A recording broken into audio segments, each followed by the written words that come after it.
Good morning, everybody. Welcome to MAR Talks, Black History Matters, honoring the past, inspiring the future.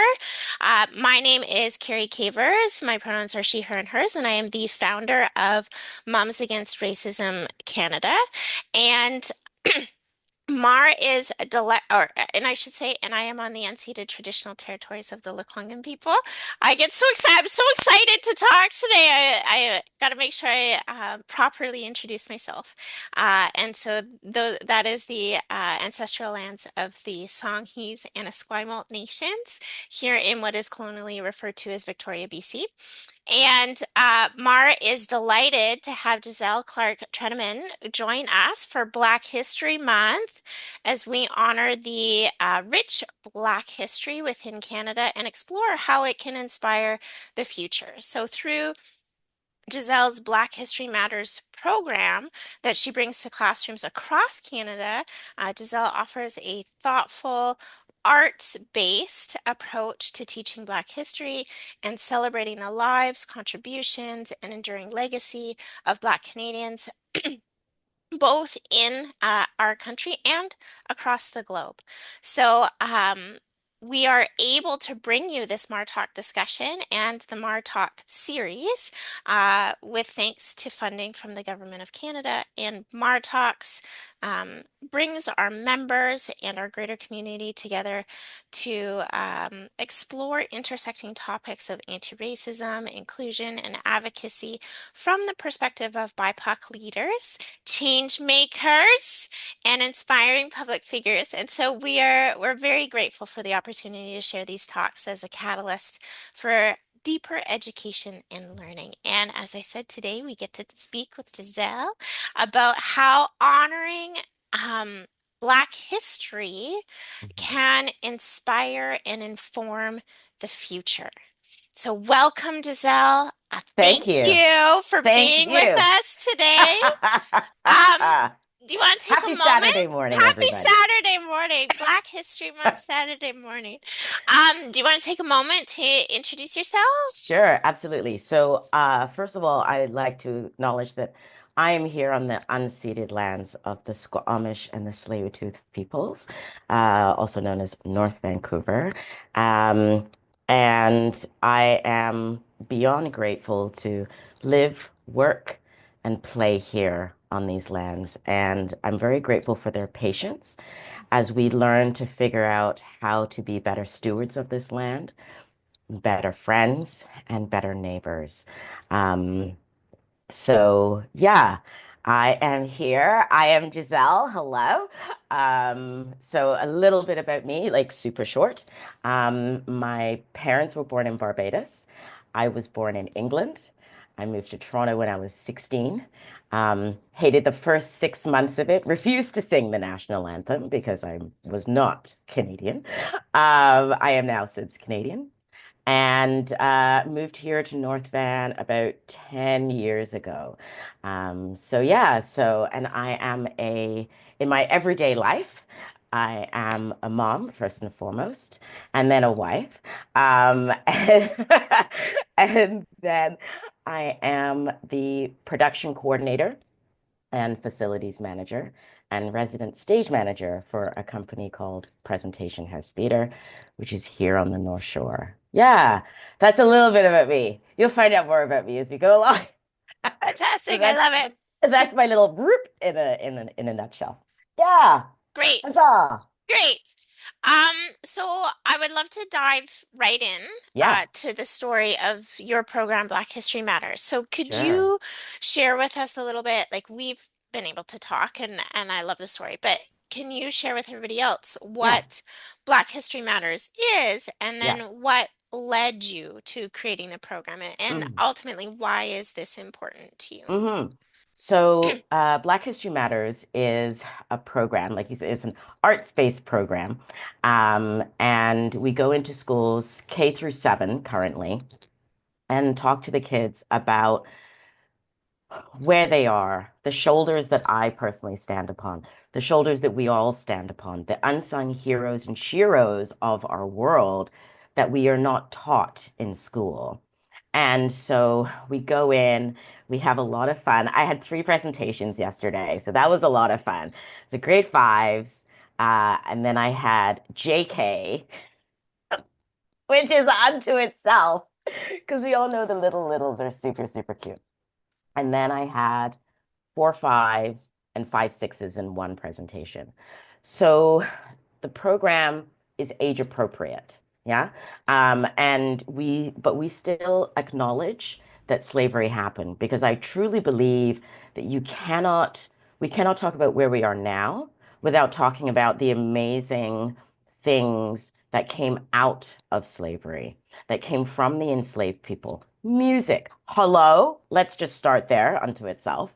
Um, and the way that their resilience and their courage and their desire to have a better future, not for just for themselves, but for their children, how that has carried on, and how Black people in general have striven, that's not a word, have, you know what I mean? Like Stroke, stroke, striven, stroke.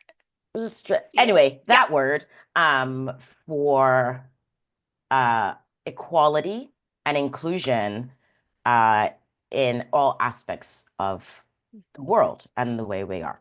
So that's a bit about BHM. It started 5 years ago now. Holy mackerel. 4 or 5 years ago, or even before that, when my daughter was in kindergarten. Oh, crikey. So that's like she's in grade 8. So y'all do the math. Okay. So we went to, those big meetings that you do with the school district, and they're like, this is what elementary school is like. So straight from Toronto, I go up to one of the teachers that's representing her school, and I said, so can you tell me what you're going to be doing for Black History? And bless her, her eyes got real big. And she just kind of looked at me and she went, well, we welcome parent involvement. That's what she said. That's what she said. And I was like, y'all don't know me. Okay, so parent involvement it is. And so my daughter hit grade 1, and I went into her teacher and I said, I would like to do something for Black history. And her teacher was like, oh, great, this will be fun, lovely. And then, of course, I had to follow up and actually do something. Um, and so I went into her class, and I'm also a Girl Guide leader as well. Shout out to any Girl Guide leaders out there. We rule the world. And well, we inspire the world because we inspire women.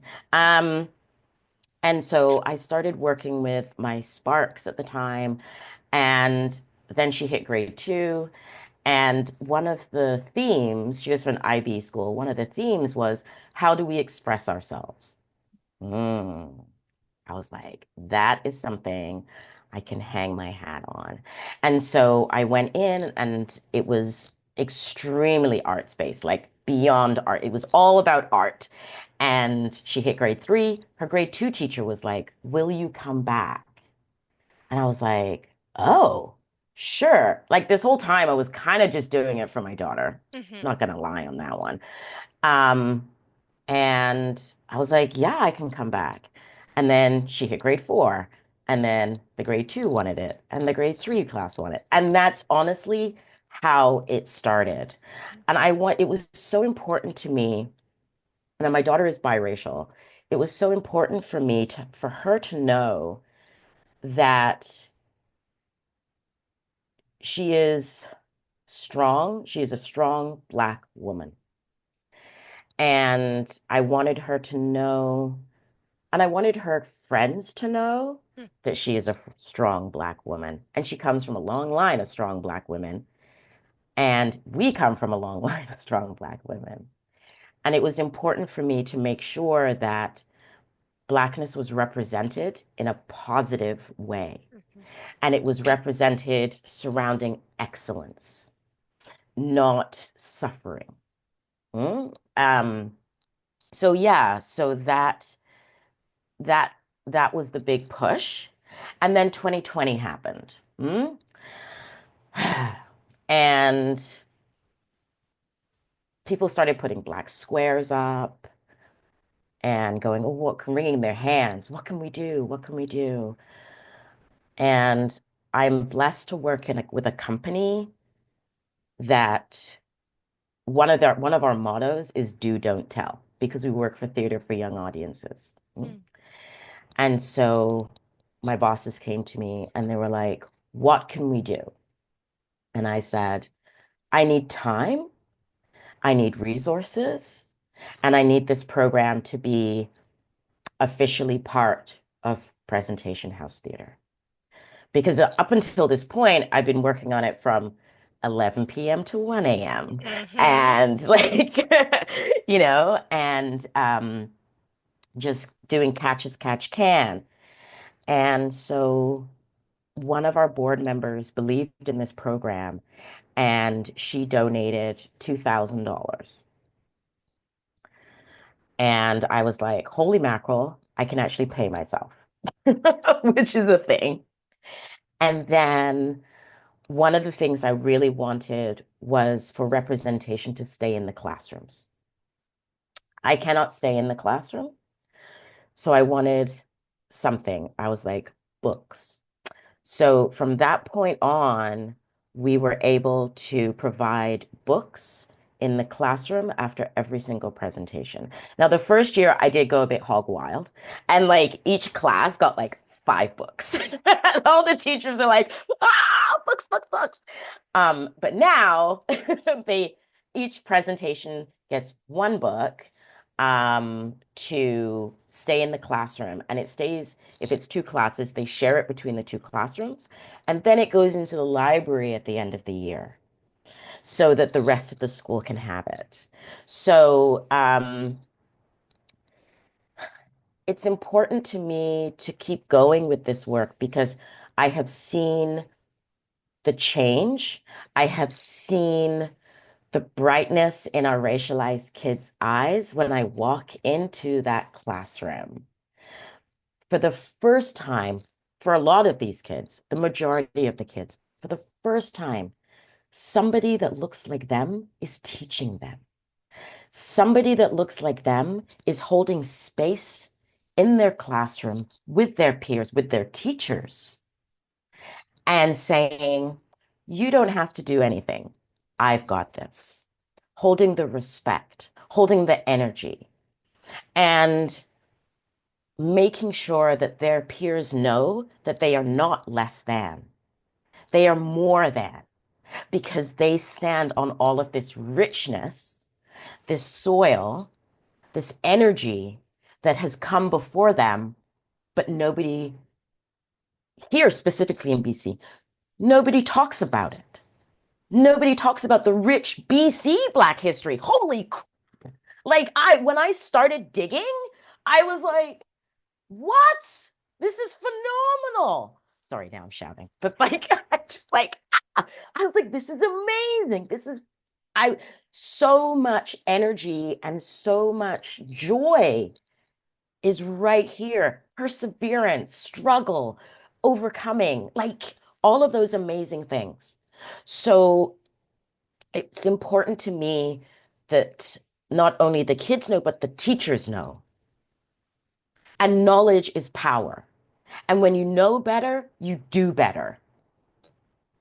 I forget who said that. Who said that? Rose, who said that? No. Anyway, Maya Angelou. There we go. No, no, wasn't Yeah, mine. It was. I was right? Ah, yeah, see? pretty sure. There you go. I Unless popped that my in there. morning brain is not working. All right.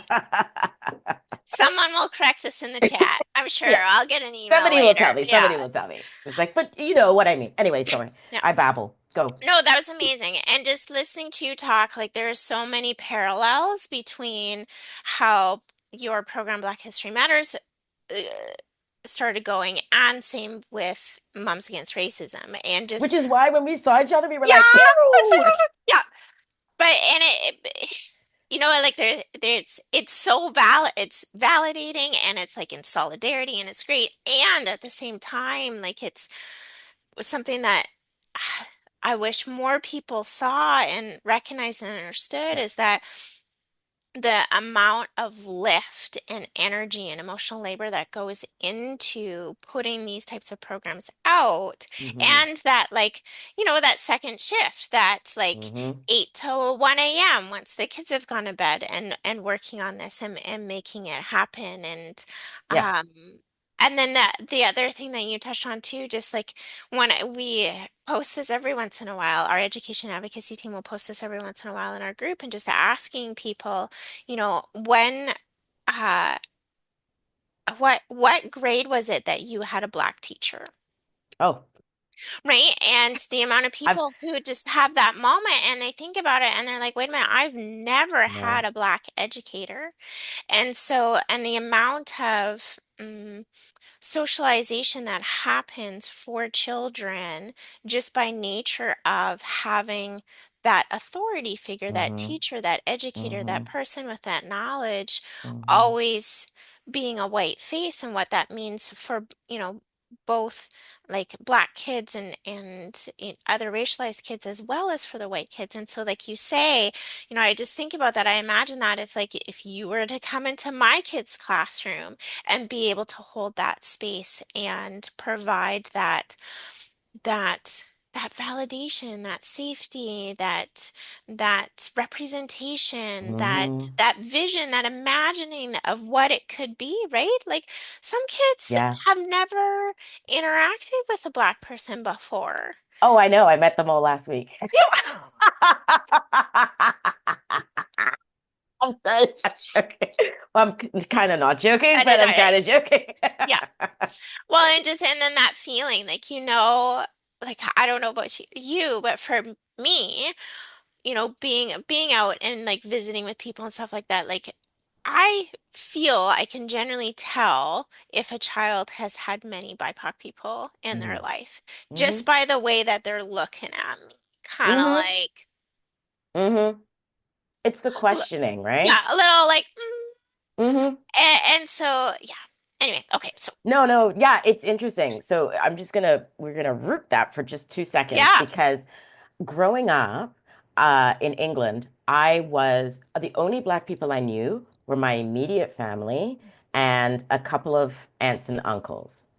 That was it. So very, very, very, very few. So there's this famous story. My mother would have told it better. She's gone now. She's coming through from her to me. She told a story. She used to tell a story of when I was about 4 or 5, and we were at this store, and there was another black person that I'd never seen before. And I went, "Mommy, mommy, look, a black man," because it wasn't in my world. Yeah. So when I see these kids and they ask interesting questions, as children are often wont to do, Hmm. I try and remember myself as that 4 or 5-year-old child going, "Mommy, mommy, look, another black man, a Hmm. black man." And so it's it's um it's important for me to re for them to realize that black people are not something to be afraid of. Because I have a brother. He is 5'11". He lives in England, 5'11", and he's a big black man. Like, I don't know how my mother birthed two completely different children, but he is a big black man. And I have seen walking down the road with him, people scanning him Hmm. to see if he is going to be a threat. Hmm. One of my daughter's dear friends is a young black boy. They're the same age. They've been friends since they were 2.5. And I have seen the change, Hmm. how people look at him now versus when he was little, Hmm. which is why I always, every time I see him, and he is now 6 feet. I don't know what we're feeding our children, but he is now 6 feet. I always make a point of going up to hug him in public. I don't care if he likes it or no. He's still my little man. And I hug him in public and I say to him, "How's my little man?" He's not a boy. He's a little man. And I've always tried to make sure he knows that he is a little man and all of the responsibilities and all of the um, joy and uh, sense of ownership that comes with that. And pride, that's the word I was looking for. Mm-hmm. And the pride that comes with that. So, anyway, babble, babble. Nope, nope, that's fantastic. That I love it. Um, to get back to our Yes, questions yes, yes. though. Considering the purpose of the program of Yeah. BHM, and we're talking about history, how Hmm. can honoring Black history inspire the Hmm. future and move Hmm. us towards justice and Hmm. equity and freedom? Hmm. So I have one little, I have my emblem. I have my, if I stand up just a little bit. Whoop. There we go. Everybody look at my booby. No. Right here is the Sankofa bird, yeah? Mm-hmm. From the Akan tribe in Ghana, Africa. It means that we move forward with joy and pride, but we look to the past without, so we don't make the same mistakes again. And the little circle represents knowledge. And I do everything based on that. If I'm doing, if I'm, when I'm creating a presentation, if I, when I'm doing it, I really hold that as my truth. I look at that and go, how can I do this while doing that? So, for example, we, the grade five presentation right now talks, it's about who influenced you, because that's what kids like to, they know, like influencers, and things like that. So we look at the Kushites, the original influencers of the 12th dynasty. They're the ones that help influence Egypt. They are Nubian. They are beautiful. They built pyramids. These things have influenced history as we know it now. Looking back to Mansa Musa in Mali, how has his energy influenced people today? Looking back to Rose Fortune, for example.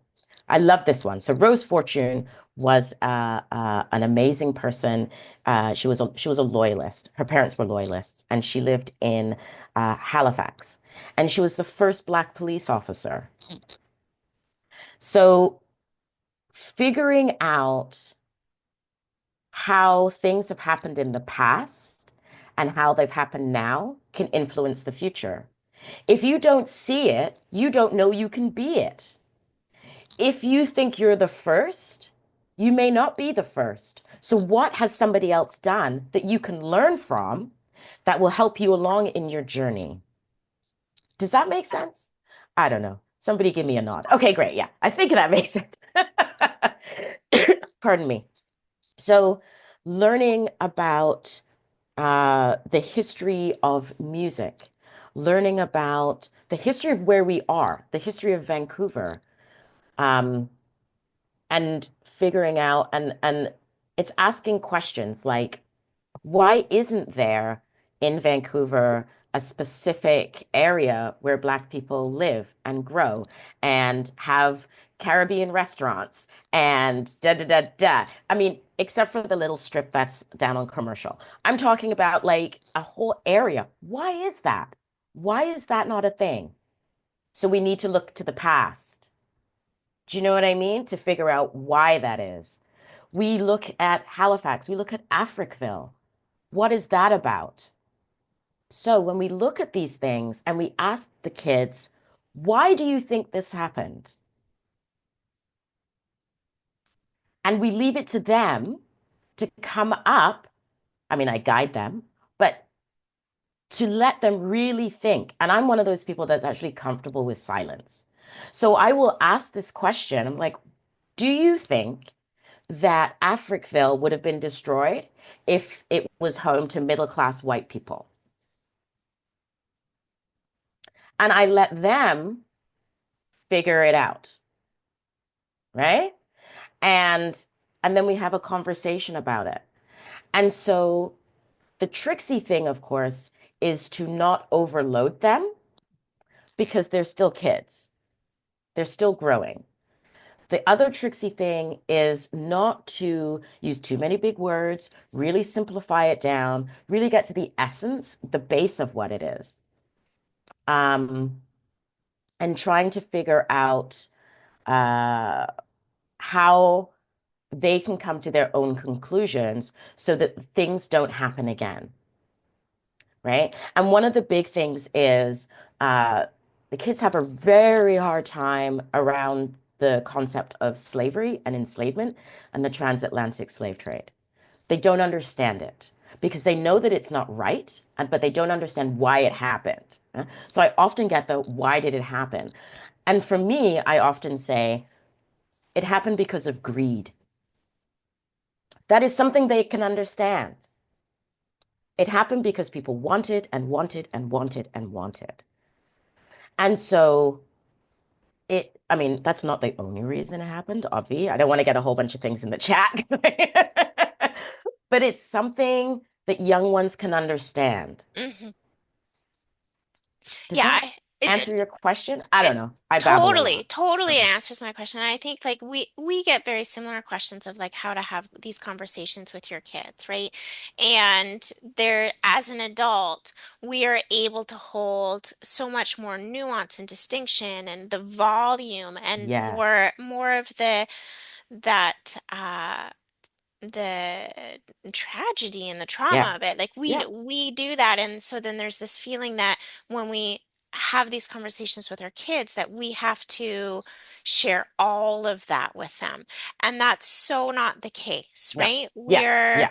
We are scaffolding these discussions and sharing the information, like you say, in an age appropriate way and in terms that they can understand Yeah. to their experience in Yeah. the world at the age that they're at.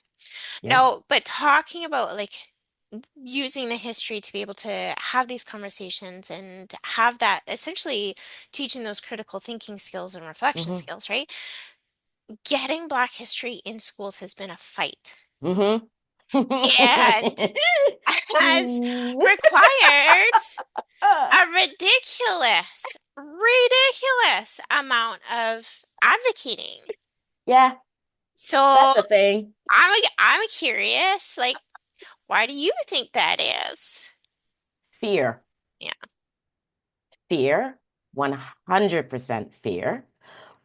Fear of cultural appropriation.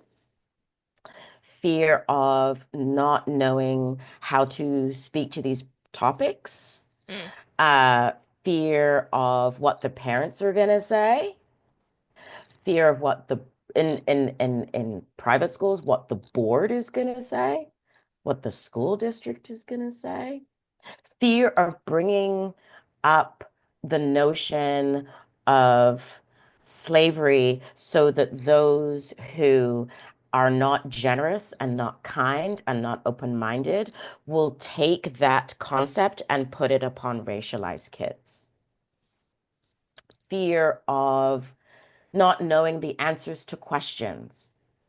I think that's a really big one. mm, mhm, And I'm honest when kids ask me questions. And if I don't know, I just say I don't know. mhm, I think as adults we feel that we have to have the answers to everything. mhm, Some questions are too big to hold the answers for. So how can we possibly know the answers? mhm, And being vulnerable enough with our kids to say, I don't know, but we can find out together shows um, shows them that that everybody can learn together, and it doesn't matter how old you are, you can still keep learning. mhm, mhm, I also think that because there is so much that schools have to get through, mm, um, that it's something that is it's a lower priority for them Mhm. because it's not something that is tangible. It's not something that they can put a grade on. It's not something that's going to help these kids succeed with getting into a university, Mm, right? Like it's nothing that's yeah. And I think that there isn't, I think specifically in Canada, because we have so much, but not a specific icon. Well, we do. Now we have one mm, icon. mhm. Well, there is There's, Viola Desmond is our icon for the civil rights movement. But because she was a whole person, but because it was one incident, and she didn't have this history of being a civil rights activist, it's easier to hold on to Dr. Martin Luther King Jr. mhm, mhm, And because it's easier to hold on to Dr. Martin Luther King Jr., we have um, Black Excellence Day, where schools can go, tick, we've done mhm, something. mhm. Tick, we've acknowledged it. Because, and I don't want to like PO any Black excellence people out there. Like that's, but what I'm trying to say is that's American history. That's American culture. Canada has our own. We have Mhm, our own. mhm, We have had the same struggles, but we went through it in a different way. We had segregation. We have racism, but Canadian racism is racism with a smile. It is an underlying ripple, whereas the American version of racism is in your face and proud, right? So it's a fight because when when educators are putting together their year to educate our kids, they're not thinking about the under ripple. They're thinking about what's on the top. mhm, mhm, And so soon, what's going to happen, this under ripple, this under is going to bubble up, and then everyone's going to be like, "Where did this come from?"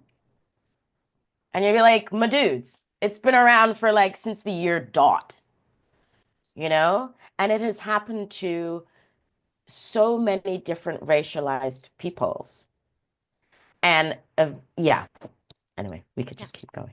Yep. But Wait, wait, that's my totally, answer. totally Full good. stop. Let's just pause right there. Yeah. Boom.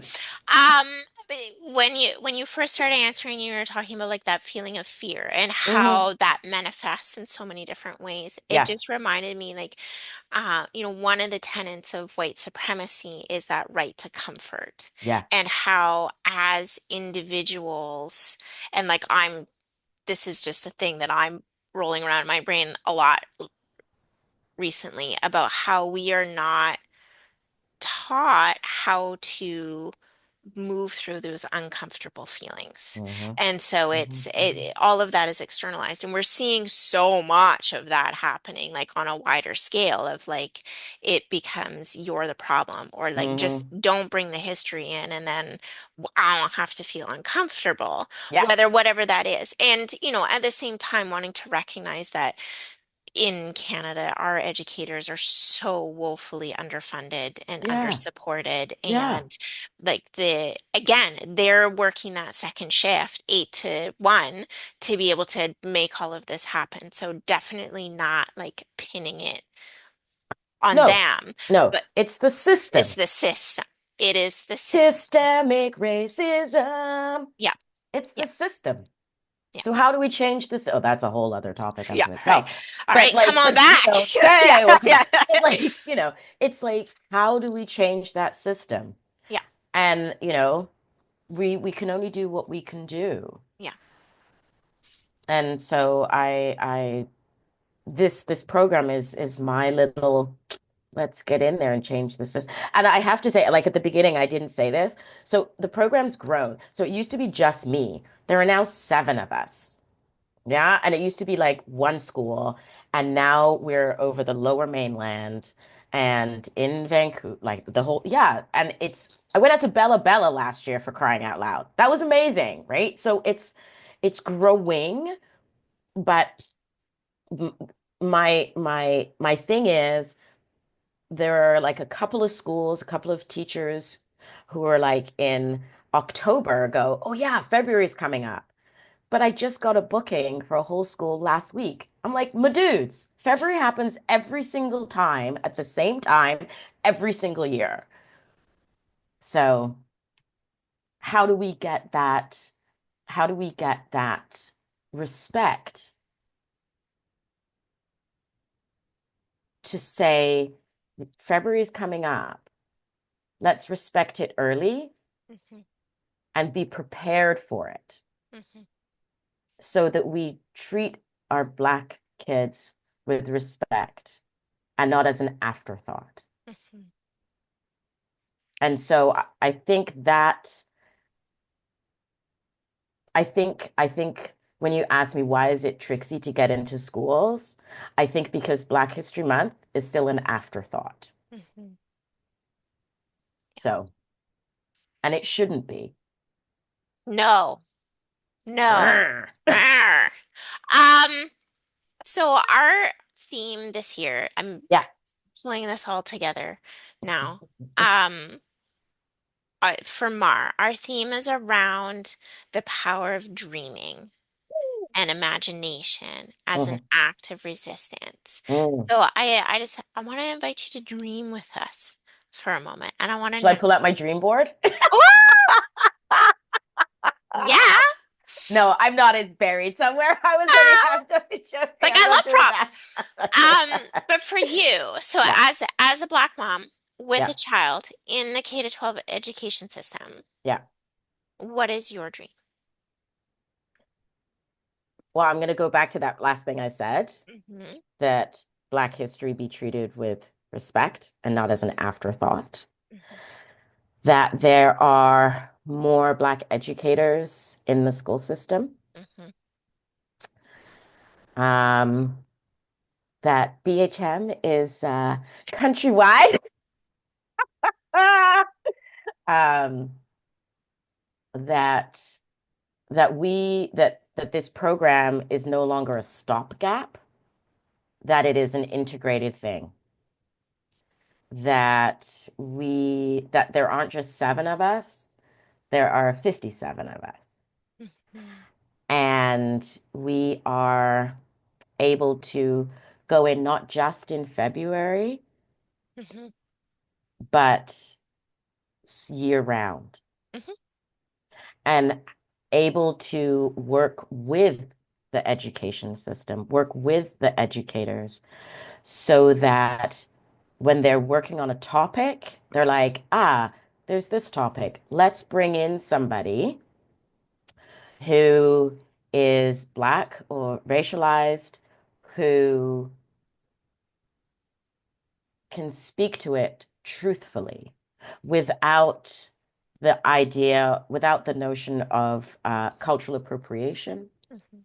that they can talk to it from their truth, their experiences, which will help the kids see that there's more than just one side to the coin. Hmm. Um, what else do I dream? I dream lots of things. I dream that I dream that in BC that my kid won't be one of Hmm. five racialized kids in her entire massive high school. So Hmm. I changed that. One of five Black kids in her Hmm. entire child Hmm. in her high school. I dream that my little man will grow and be a strong, proud Black man. Hmm. Even though he's not mine, he's still mine. I dream that there are more badass moms out there who will have the strength, the capability, the resources to stand up and advocate. I dream that we'll be able to not have this. I dream that we'll be able to that our kids will have a place where they can talk about their struggles with racism in a safe and open place where they are given tools to combat it, to combat the microaggressions, to combat the ripple, the undercurrent, the ripple of racism. Mhm. I dream that their friends will be able to stand up and have the tools to stand up for them and be with. Wow, I'm crying. Whoa, okay, dreams.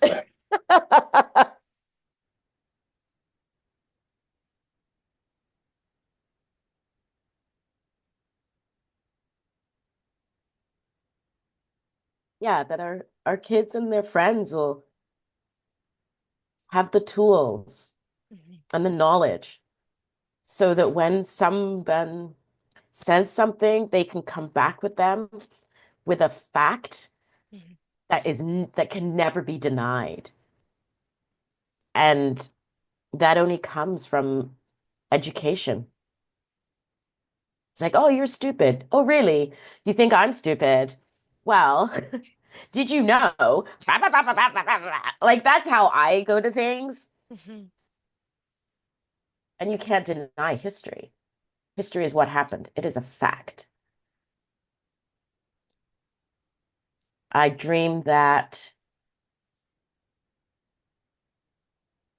I dream that the proposed the Black courses that Mhm. the BC government said is gonna come actually comes. I dream that. I dream that. They said that 5 years ago, Mhm. that they're working on it. Mhm. I want to know what they've been doing. And I Mhm. don't want it just in high school. Mhm. It needs to be in elementary school as well. Let's That's make those dreams happen. yeah, Let's do it. yeah. That's what I dream. That's what I dream. That's a lot of dreams. That's the Uh, kind of stuff that keeps me up at night. but the thing, yes, a lot of dreams. Yeah. And though they are not past reality, No, right? no, they're all attainable. They're all attainable. Yeah. Yeah. Okay, tell us more about your program. Okay. Give us a sampling. Sure. No shocker. We're behind on time, just so you Oh, know, okay. because we've just been chit-chatting. That's as we Sure, do. sure, I sure, know. sure, sure, sure. So I'm gonna pull up my PowerPoint thingy here.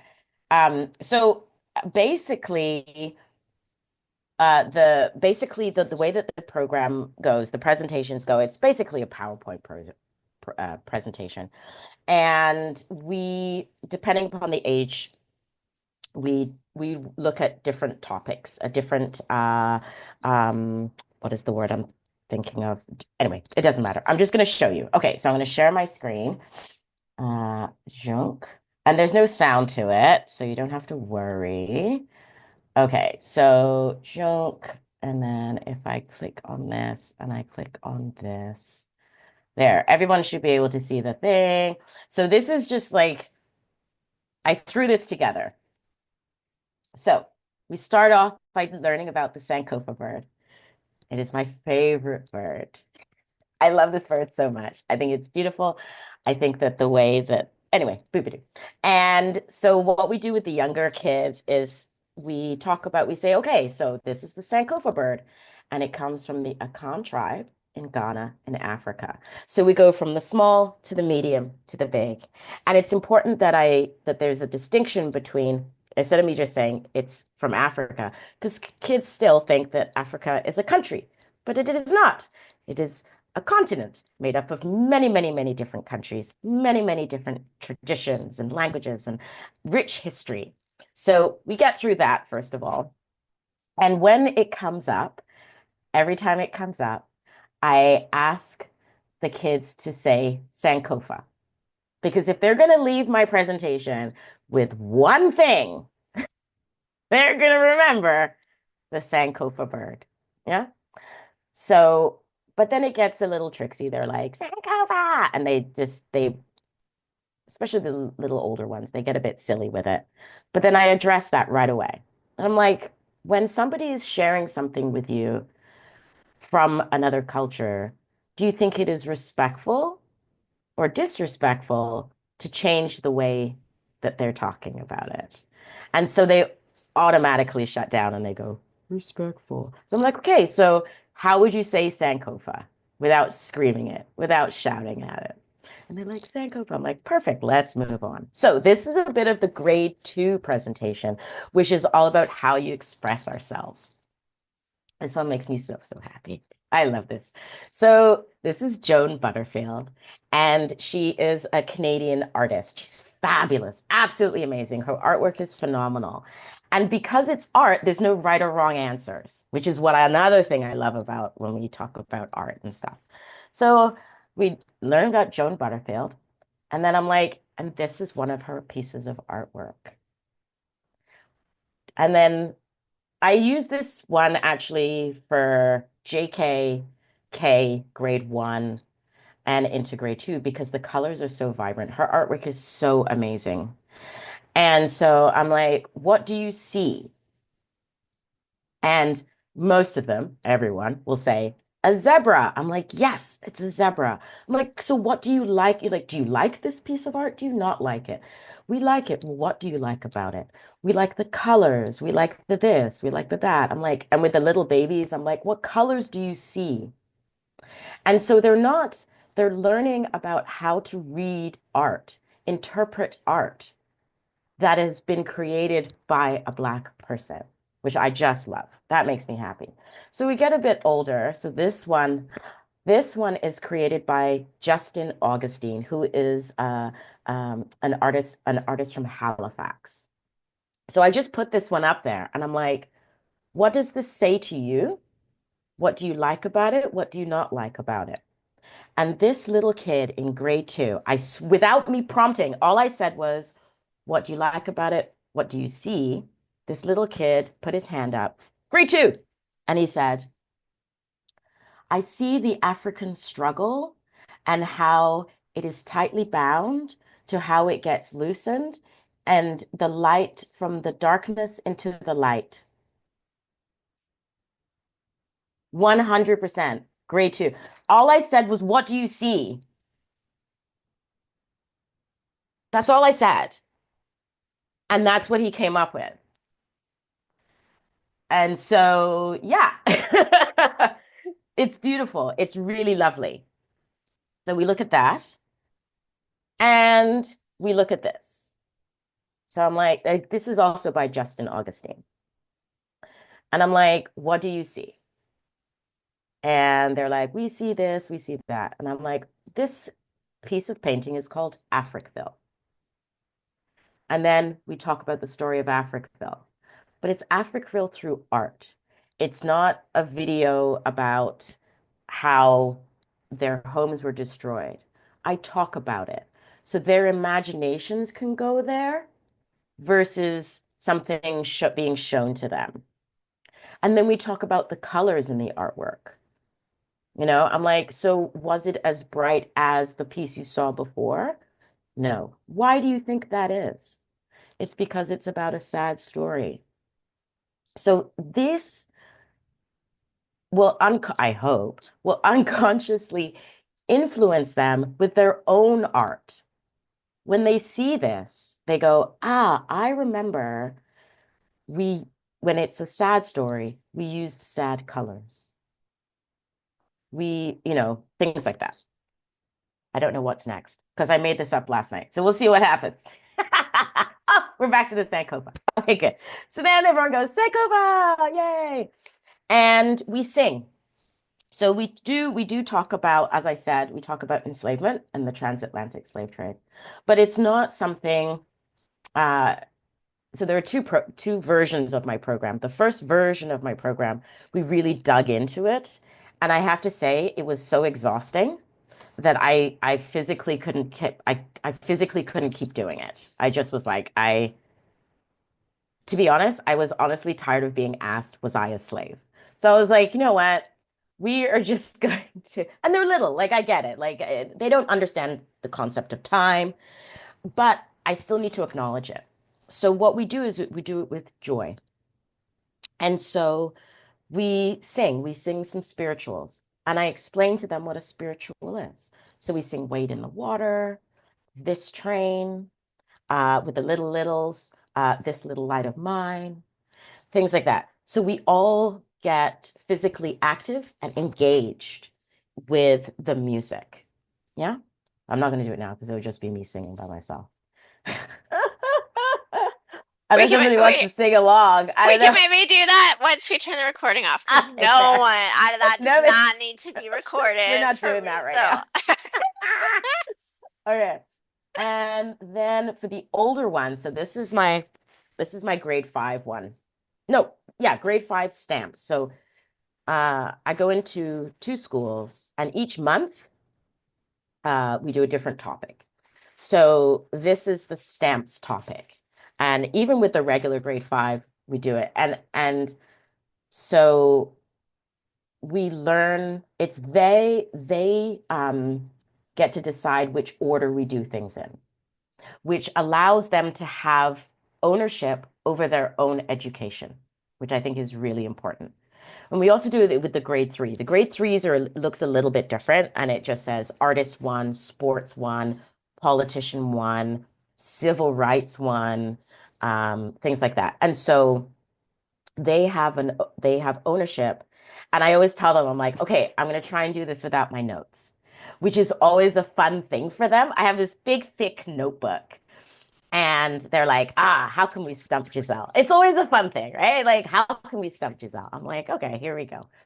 And so we go through and they get to pick where we go. And some have hyperlinks to videos, like Dr. Oliver Jones, for example. There's a hyperlink to an interview with the CBC, and I don't have to talk. Why should I talk about Dr. Jones when he is able to talk about him himself? And they can literally hear it from the artist, from the person.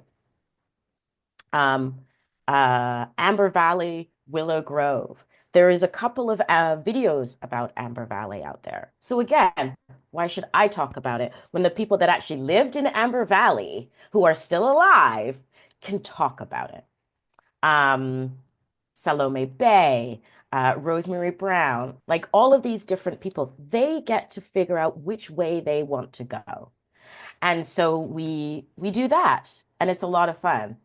And the kids love it. I love it too, because I'm like, I don't know which way we're gonna go.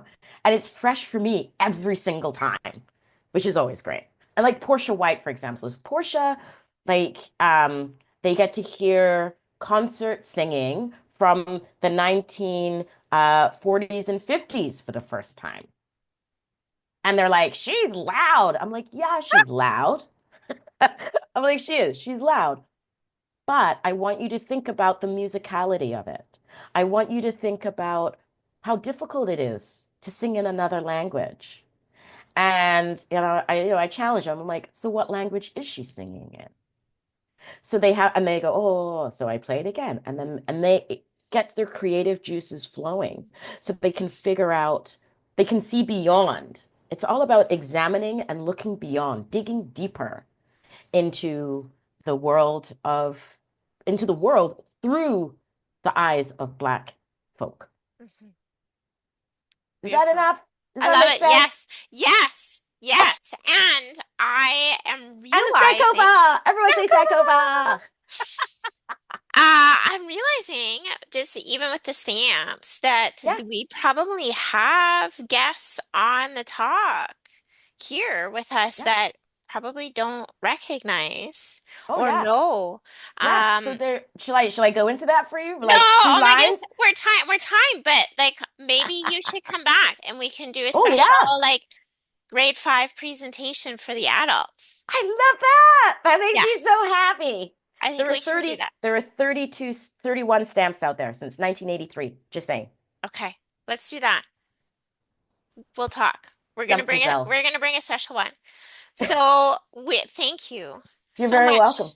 Thank you for being here with us this morning and for sharing, about you and about your family and about just the process that you've taken and essentially answered the call to be a change maker, right? Like I think we get there before we're doing the change before we realize like, oh, I'm doing Yeah. the change. But that's how it happens. And so thank you. And thank you for being somebody who goes into the schools. And I hope that through this talk and we can help amplify your program and have you go in many, many schools and bring this to many, many kiddos is definitely something that I would love to see be part of the experience. So we are at time and we didn't make it for questions, but what I'll Oh do, no. I Oh know, I know, boy. I know, I know. What I will do is I'm going to turn the recording off Yeah. and then anybody who needs to go, thank you so much for being here with Thank us you. today.